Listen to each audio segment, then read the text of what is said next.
2018, I quickly agreed. Then I had to miss the first meeting, which the planning for delivery and the content of the speeches was made.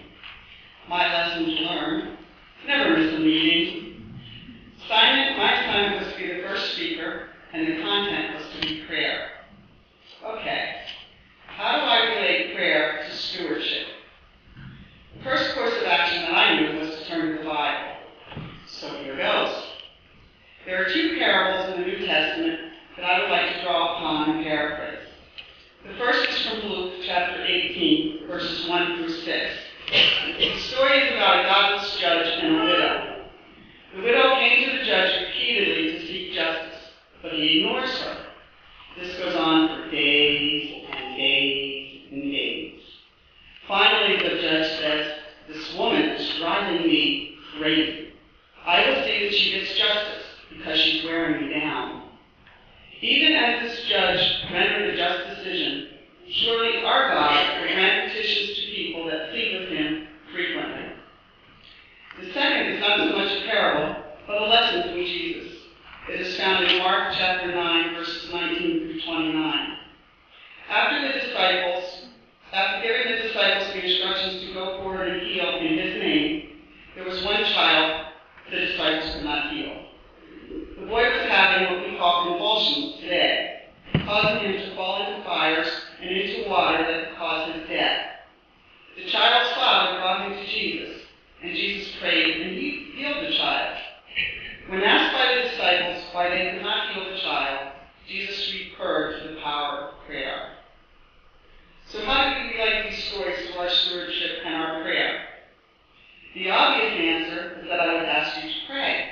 Search your heart, thank God for the many blessings he's given to you, and ask how you can increase your giving, either monetarily or in service. But, as a congregation, how can we relate prayer and stewardship? If the congregation prays for an increase in budget and missions, imagine the good that can come of that. If our individual giving increases our budget, we'll support music, education, and camp scholarships that the church supports. Perhaps Christ United Methodist will be the church that becomes synonymous with community events and services, such as Trunk or Treat. Can you imagine community Bible studies held in our education wing? Or small group meetings taking place in the homes of our members?